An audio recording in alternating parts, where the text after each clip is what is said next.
Hello दोस्तों, तो आपका स्वागत है आपके यूट्यूब चैनल तैयारीपुर में। दोस्तों आज हम बताएंगे आपको न्यूक्लिक एसिड के बारे में। तो मैंने इसके पहले पिछली वीडियो जो थी क्रोमैटिन थ्रेड्स पर जाकर रोका था, तो अब उसके आगे न्यूक्लिक एसिड के बारे में आपको बताते हैं। जब क्रोमैटिन थ्रेड, अब हमने आपको पिछली वीडियो में क्रोमैटिन थ्रेड के बारे में बताया था। तो क्रोमैटिन थ्रेड आपका मिलकर बना होता है क्रोमैटिन से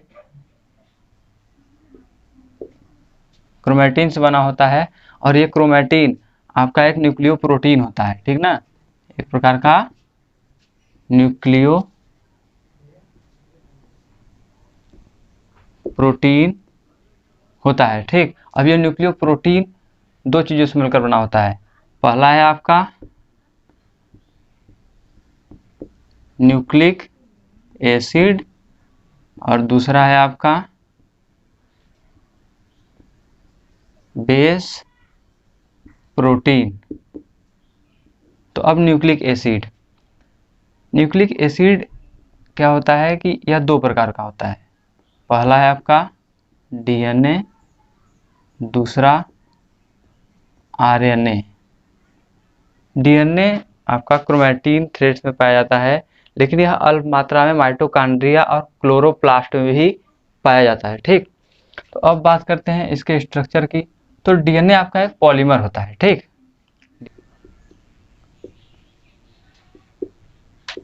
डीएनए आपका एक पॉलीमर होता है। ये पॉलीमर मोनोमर्स से, ठीक ना, मोनोमर्स से मिलकर बना होता है। और ये मोनोमर मिलकर के न्यूक्लियोटाइड बनाते हैं। क्या बनाते हैं? न्यूक्लियोटाइड। अब और ये न्यूक्लियोटाइड्स आपस में मिल करके किस चीज का निर्माण करते हैं? पॉलीन्यूक्लियोटाइड का, पॉलीन्यूक्लियोटाइड का निर्माण करते हैं। और इससे आपका तैयार होता है डीएनए का स्ट्रक्चर। ठीक, कि न्यूक्लियोटाइड आखिर बनता कैसे है? ठीक, न्यूक्लियोटाइड, ये न्यूक्लियोटाइड कैसे बनते हैं? न्यूक्लियोटाइड आपका 3 अणुओं से मिलकर बनता है। पहला फास्फोरिक एसिड, दूसरा डीऑक्सी राइबोज शुगर, तीसरा है आपका बेस प्रोटीन। बेस प्रोटीन नहीं, नाइट्रोजिनस बेस, नाइट्रोजिनस बेस।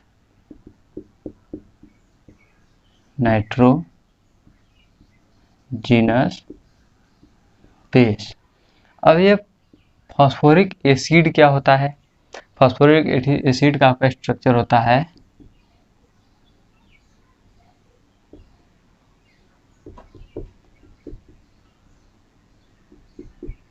ये आपका होता है फास्फोरिक एसिड। अब डीऑक्सीराइबोज शुगर का स्ट्रक्चर क्या होता है? तो डीऑक्सीराइबोज शुगर का स्ट्रक्चर होता है आपका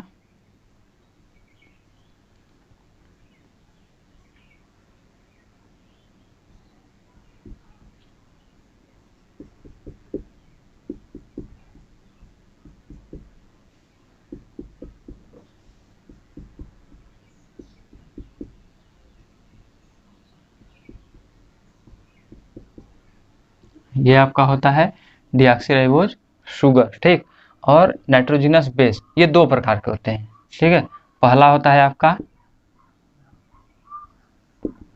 प्यूरिन, दूसरा होता है आपका रिमिडीन।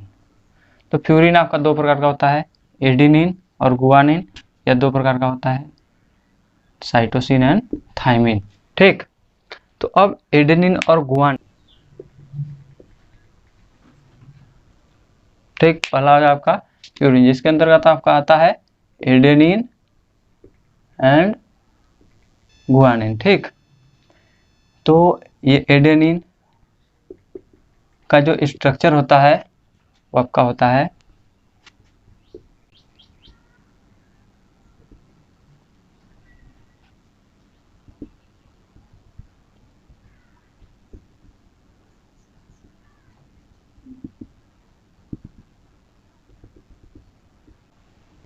तो ये होता है आपका एडेनिन का स्ट्रक्चर। ठीक, अब गुआनिन के स्ट्रक्चर में क्या होता है?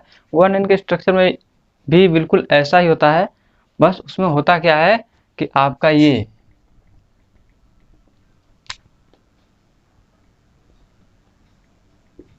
यहाँ पे OH हो जाता है और यहाँ पे NH2। ठीक, सेम स्ट्रक्चर होता है।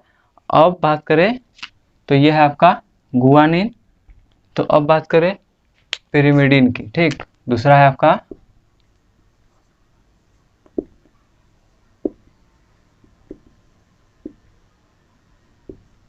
पिरिमिडीन। यह दो प्रकार का होता है। पहला आपका होता है साइटोसिन एंड थाइमिन।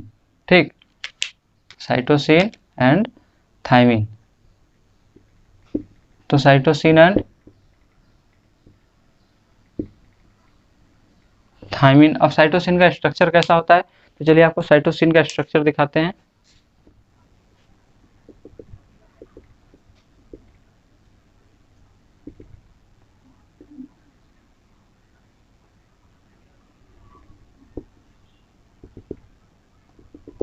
तो ये आपका होता है साइटोसिन। साइटोसिन का स्ट्रक्चर ये होता है। और अब बात करें थाइमिन की। थाइमिन की बात करें तो थाइमिन का स्ट्रक्चर भी इससे काफी मिलता जुलता होता है।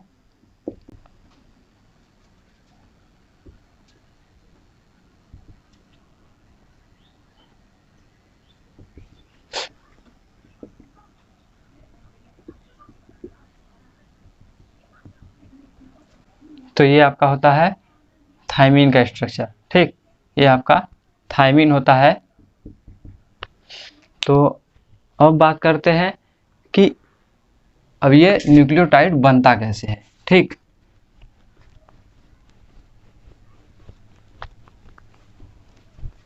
न्यूक्लियोटाइड बनता कैसे है? तो न्यूक्लियोटाइड से पहले ये न्यूक्लियोसाइड में बदलते हैं, न्यूक्लियोसाइड, और फिर बाद में ये बदल देते हैं आपका न्यूक्लियोटाइड में। ठीक, तो अब न्यूक्लियोसाइड क्या होता है कि जब बेस, आपका जो नाइट्रोजनस बेस है, ये जब गुआनिन से, और मतलब इससे आपका शुगर से, ठीक ना, जब आपका डीऑक्सीराइबोस शुगर से आपका जब ये बेस, नाइट्रोजनस बेस जब ये जुड़ेंगे तो आपका बनेगा न्यूक्लियोसाइड। जैसे कि डीऑक्सीराइबोस शुगर और एडेनिन, जब ये दोनों जुड़ते हैं तो आपका बनता है डीऑक्सी राइबो न्यूक्लियोसाइड। ठीक, डीऑक्सी राइबो एडिनोसाइन। ठीक, राइबो एडिनोसाइन। और इसी तरह से जब डीऑक्सी राइबो शुगर से गुआनिन जुड़ेगा तब तो डीऑक्सी राइबो गुआनोसाइन। ठीक, और इसी तरह से जब इसमें अब न्यूक्लियोटाइड कब बनता है? जब इसी डीऑक्सीराइबो एडिनोसाइन में जब फॉस्फेट, यानी कि फॉस्फेट जुड़ जाता है ये समूह, तो आपका ये बन जाता है न्यूक्लियोटाइड। तो हम इसे कहेंगे deoxy ribo adenosine monophosphate. Monophosphate, तो इसे हम लोग कहते हैं मोनोफॉस्फेट। तो अब बाद में आपका आता है डीऑक्सीराइबो गुआनोसाइन। जब इसमें आपका फॉस्फेट जुड़ जाएगा तो ये आपका हो जाएगा डीऑक्सी राइबो गुआनोसाइन मोनोफॉस्फेट, मोनोफॉस्फेट, ठीक। और इसका एक और नाम होता है आपका, इसे आप एक और नाम से जान सकते हैं, इसे कहेंगे adenine, adenine deoxyribo nucleic acid, ठीक ना, या इसे अदर नाम से भी आप बुला सकते हैं, इसका नाम है adenine deoxy ribo, deoxyribose nucleic acid, nucleic acid या न्यूक्लियोटाइड, नहीं न्यूक्लियोटाइड कहेंगे, ठीक, न्यूक्लियोटाइड, न्यूक्लियोटाइड कहेंगे, ठीक, वो गलत बोल दिया था मैंने। तो अब इसी तरह से इसे भी हम लोग कहेंगे या guanine deoxy ribose nucleotide, nucleotide, ठीक। अब इसी तरह से जब ये तो थे आपके प्यूरिन के, ठीक। अब बात करेंगे पिरिमिडीन के बारे में, पिरिमिडीन, ठीक। अब पिरिमिडीन में आपके दो होते हैं, जब ये आपका, ठीक ना, जब ये आपके जुड़ेंगे किससे, डीऑक्सीराइबोज शुगर से, जब डीऑक्सीराइबोज शुगर से साइटोसिन जुड़ेगा तो उसे हम लोग क्या कहेंगे, डीऑक्सी राइबोसाइटोडाइन, साइटोडाइन, ठीक। और जब इसी तरह से थायमिन जुड़ेगा तो उसे हम कहेंगे डीऑक्सी राइबो, चलिए ऊपर लिखते हैं,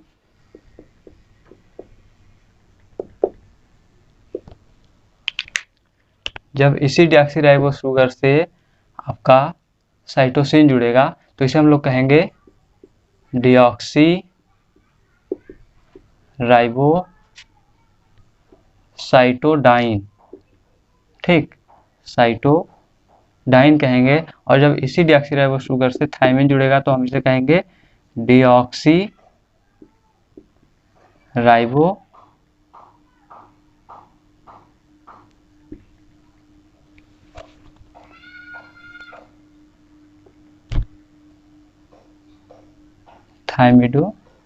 थायमिनोडाइन, ठीक। और जब इससे, जब आपका डीऑक्सीराइबो साइटोडाइन से जब आपका फॉस्फेट ग्रुप जुड़ेगा तो इसे हम लोग क्या कहेंगे, डीऑक्सी, सेम यही चीज होगा, बस उसमें आपका जुड़ जाएगा मोनोफॉस्फेट, ठीक, मोनोफॉस्फेट,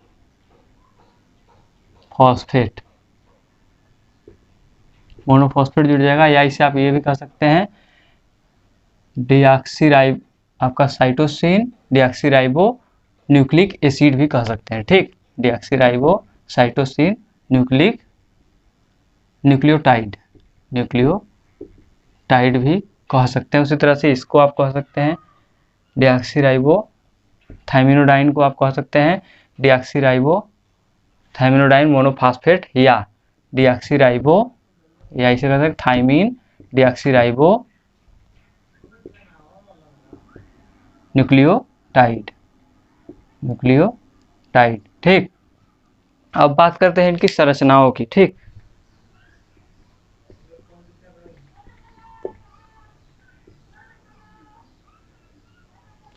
न्यूक्लियोसाइड, ठीक, न्यूक्लियोसाइड का अब स्ट्रक्चर क्या होता है, जब डीऑक्सीराइबो शुगर से एडेनिन जुड़ता है तब क्या होता है, यानी कि डीऑक्सी राइबो एडिनोसाइन, एडिनोसाइन का स्ट्रक्चर, ठीक। तो आपका डीऑक्सीराइबो शुगर का स्ट्रक्चर होता है आपका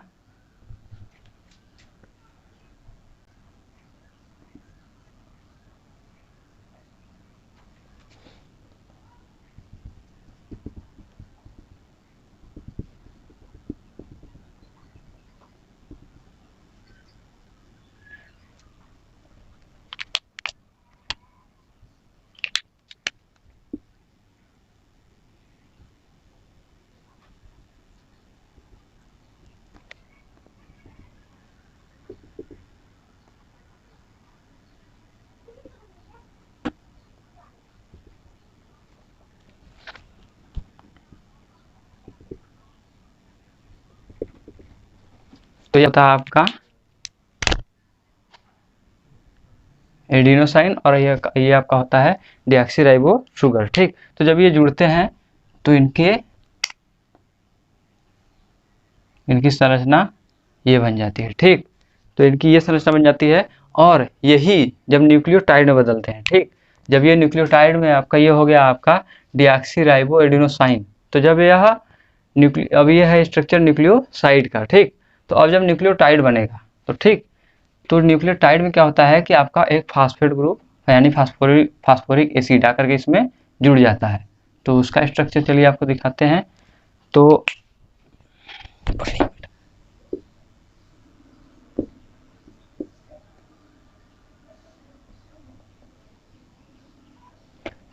अब ये हो गया आपका डीऑक्सीराइबो एडिनोसाइन मोनोफॉस्फेट का स्ट्रक्चर। ठीक ना, यानी कि न्यूक्लियोटाइड का, न्यूक्लियोसाइड का स्ट्रक्चर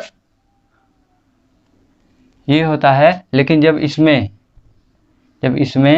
आपका ये है आपका न्यूक्लियोसाइड का स्ट्रक्चर, लेकिन जब इसमें एक फास्फोरिक एसिड यानी कि फास्फेट का ग्रुप आकर के इसमें जुड़ जाता है तो ये हो जाता है आपका न्यूक्लियोटाइड। ठीक, न्यूक्लियोटाइड में बदल जाता है। ठीक, अब इसी तरह से चलिए आगे और स्ट्रक्चर देखते हैं।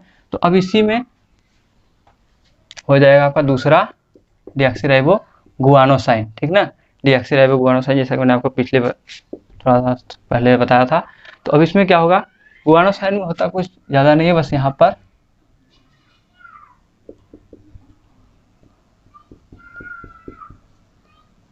ये संरचना होती है आपका डीऑक्सीराइबो गुआनोसाइन का। ठीक, तो अब ये आपका हो गया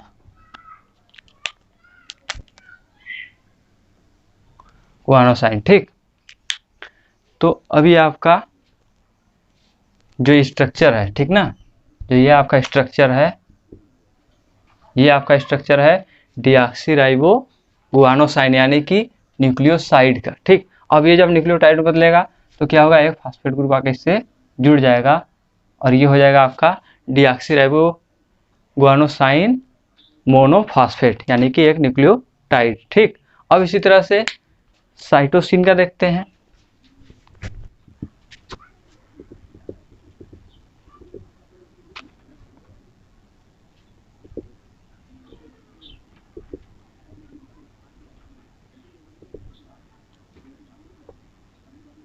तो ये है आपका स्ट्रक्चर साइटोसिन का। ठीक, साइटोसिन का स्ट्रक्चर है।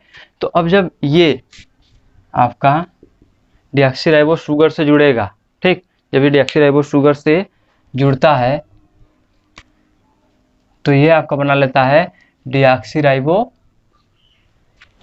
साइनोडाइन। ठीक है, तो अब जब अब ये आपका है क्या, एक तरह का न्यूक्लियोसाइड। ठीक, अब जब इससे ये फास्फेट ग्रुप जब ये जुड़ेगा तो अब ये क्या बना लेंगे, न्यूक्लियोटाइड। ठीक, न्यूक्लियोटाइड। तो अब ये स्ट्रक्चर है आपका न्यूक्लियोटाइड का। ठीक, अब इसी तरह से थाइमिन का देखते हैं। थाइमिन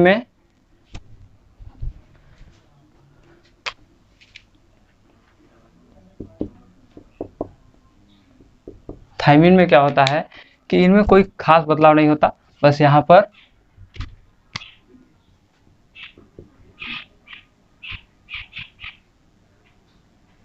ये स्त्री हो जाता है। ठीक, बस ये स्त्री हो जाता है और फिर ये आपका हो गया थाइमिन। ठीक, अब थाइमिन से जब डीऑक्सीराइबो शुगर जुड़ेगा तो ये आपका क्या बन जाएगा, एक न्यूक्लियोसाइड। ठीक, जिसे हम लोग कहते हैं डीऑक्सीराइबो थाइमिनोडाइन। आपका जब इससे थाइमिनोडाइन हो गया, ठीक, डीऑक्सीराइबो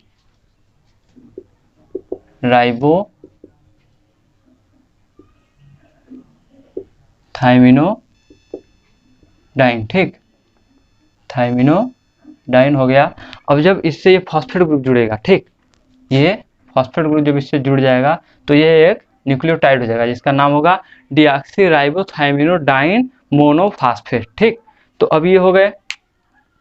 तो अब ये आपस में जुड़ते कैसे हैं, ठीक, तो अब इसके कुछ बेसिक चीज़ें आपको बता दें डीएनए के बारे में कि डीएनए की खोज, ठीक है, डीएनए की खोज 1950 ईस्वी में वाटसन और क्रिक नामक वैज्ञानिकों ने किया था, ठीक। और 1953 ईस्वी में, ठीक, 1953 ईस्वी में वाटसन, क्रिक, विल्किंस एंड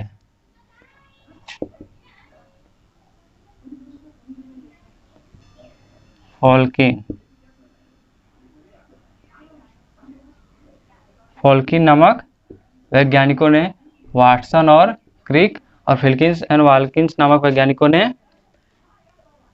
इसके जो सीढ़ी नुमा संरचना है, ठीक ना, इसको दर्शाया था, जिसके लिए उन्हें सन 1962 ईस्वी में नोबेल पुरस्कार से नवाजा गया, ठीक। अब इसमें इन्होंने क्या बताया था, इसमें इन्होंने दो सीढ़ियों जैसी संरचनाओं को दिखाया, ठीक, संरचनाओं को दिखाया और इसमें डंडे जैसी संरचना बनी थी। यह देखने में बिल्कुल सीढ़ी जैसी लग रही थी, ठीक। तो अब इसमें क्या था कि इन दोनों दंडों के बीच की दूरी, ठीक, 3.4 एंगस्ट्रॉम मापा, ठीक ना, 3.4 एंगस्ट्रॉम, और इसे हम लोग कहते हैं हेलिक्स, ठीक। यह आपका फॉस्फेट और शुगर से मिलकर के बनता है, ठीक। और ये आपका क्या होते हैं, बेस और हाइड्रोजन बॉन्ड, ठीक ना, ये बेस हाइड्रोजन बॉन्ड से आपस में जुड़ते हैं, जिसके लिए ये संरचना आपकी तैयार हो जाती है, ठीक। ये आपस में एक रस्सी जैसी संरचना होती है और ये आपस में ऐड करके एक चक्कर बनाते हैं, ठीक। और प्रत्येक चक्कर में, ठीक, प्रत्येक चक्कर में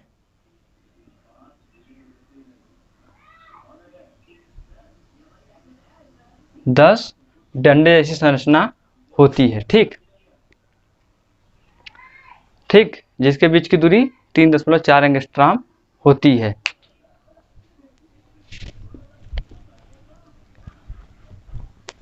अब बात कर ले इसके स्ट्रक्चर की, तो ये आपस में हाइड्रोजन बॉन्ड्स द्वारा जुड़ते हैं।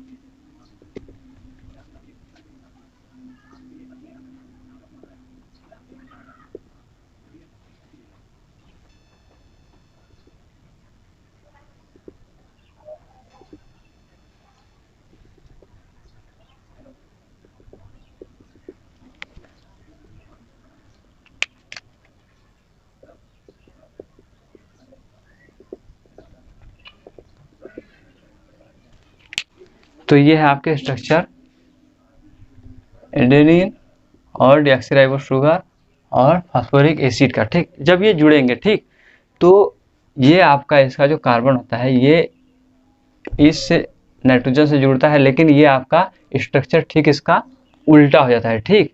यानी कि इसका स्ट्रक्चर कैसा हो जाएगा, आपको इसका स्ट्रक्चर बदल जाता है, ठीक। जैसे कि इसका स्ट्रक्चर हो जाएगा आपका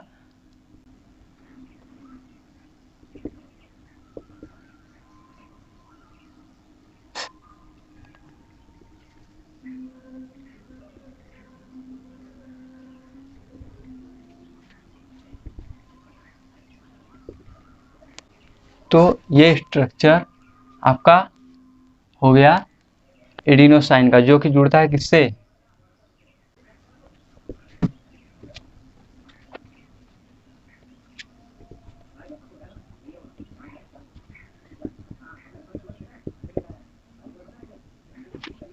अब ये आपका जुड़ता है इसके कार्बन से, ठीक, के कार्बन से जुड़ता है। तो अब इसको दर्शाया जाता है first, second, third, fourth and 5, ठीक। और इसमें क्या होता है, ये आपका होता है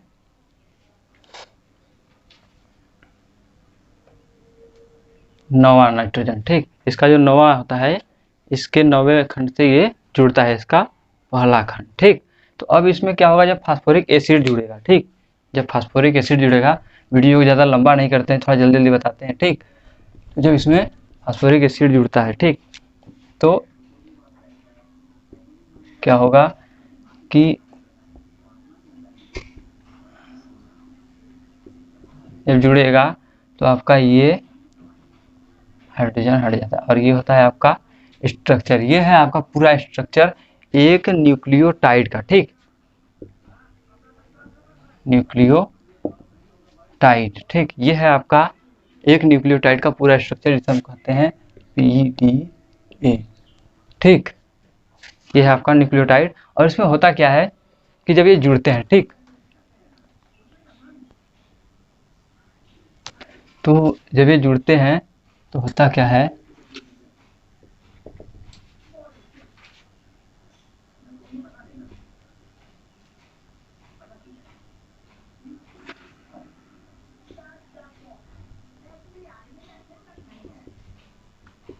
ठीक, तो इसमें होता क्या है कि एडिनिन, एडिनिन से जुड़ता कौन है, थाइमिन, ठीक, थाइमिन जुड़ता है और इसमें केवल डबल बॉन्ड ही बनते हैं, ठीक, 2 ही बॉन्ड। जब गुआनिन से साइटोसिन जुड़ता है तो इसमें 3 बॉन्ड बनते हैं, ठीक। तो अब इधर से थाइमिन जुड़ेगा तो थाइमिन का स्ट्रक्चर चलिए आपको इधर से बता देते हैं, ठीक। थाइमिन का स्ट्रक्चर अब बना देते हैं।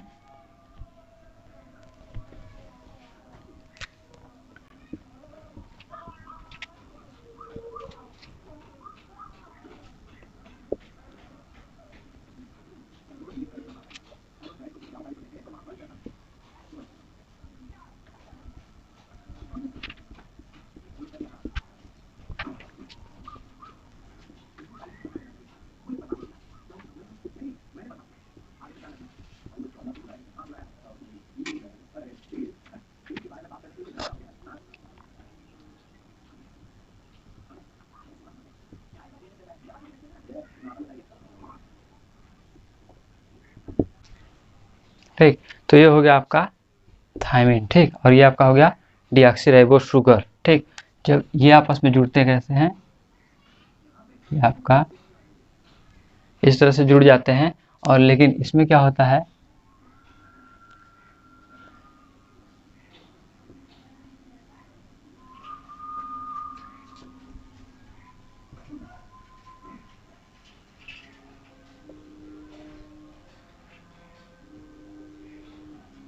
ये इस तरह से आपका हो जाते हैं, ठीक। तो ये क्या होगा कि सेम यही स्ट्रक्चर, ठीक, समझ लीजिएगा, थोड़ा एडजस्ट कर लीजिए। यही स्ट्रक्चर जो यहाँ पर बना हुआ है, ठीक, यही जाकर के पलट जाता है, यानी कि इधर से होगा क्या आपका फास्फोरस और ये आपका हो जाएगा थाइमिन। यही स्ट्रक्चर बस पलट जाता है जो कि यहाँ पर है, ये स्ट्रक्चर जाकर के ठीक यहाँ पर इसका रिवर्स होता है और ये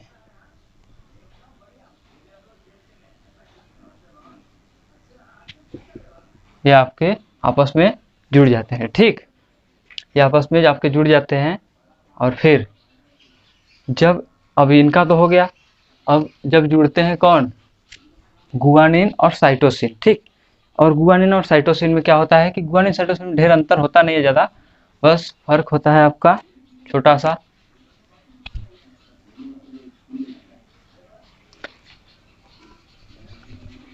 तो पहले गुआनिन का सीधा स्ट्रक्चर आपको दिखा देते हैं,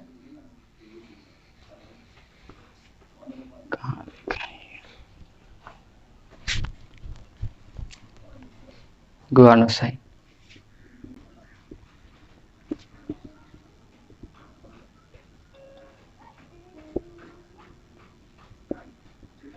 ठीक, तो इधर आपका हो गया सीधा,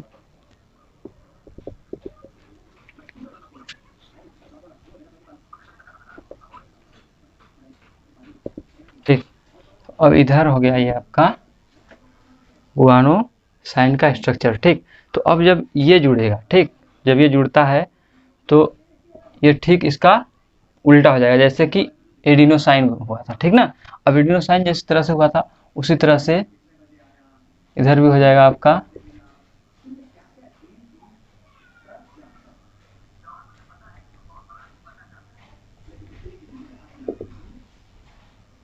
तो ये आपका हो गया गुआनोसाइन, ठीक। गुआनोसाइन आपका हो गया। और इसमें क्या होता है कि आपका ये स्ट्रक्चर, ठीक ना,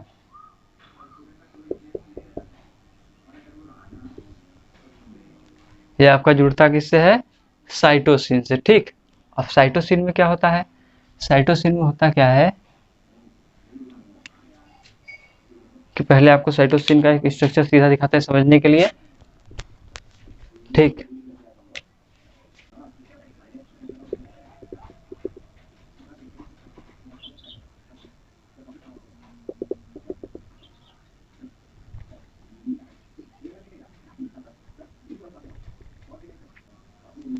तो ये आपका होता है साइटोसिन, ठीक। जब इसके स्ट्रक्चर को जब हम पलटेंगे, ठीक, तो क्या हो जाएगा आपका,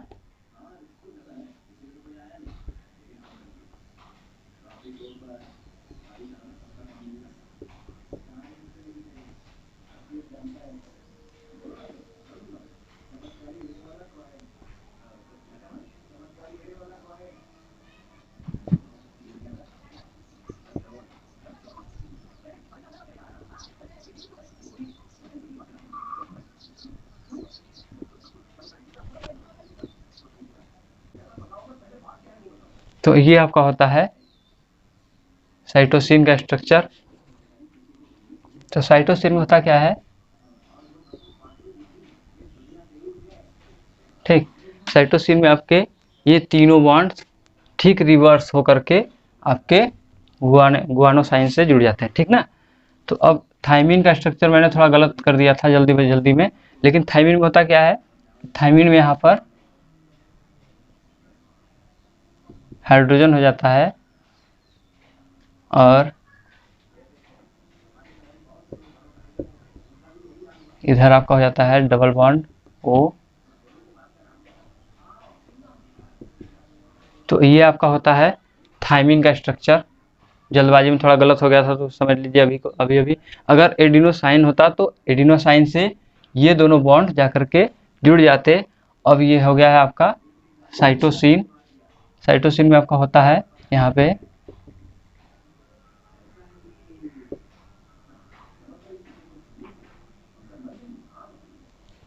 तो ये आपका हो गया है साइटोसिन, ठीक ना। अब साइटोसिन हो गया और ये गुआनिन, तो ये आपके तीनों बॉन्ड, ठीक ना, आपस में जाकर के जुड़ जाएंगे, ठीक। तो ये आपका हो गया स्ट्रक्चर। तो अब आगे आपको बता देते हैं कुछ इसके बारे में कि आपको किताबों में सिंपली तौर पे देखने को मिल जाता है कि इसी तरह से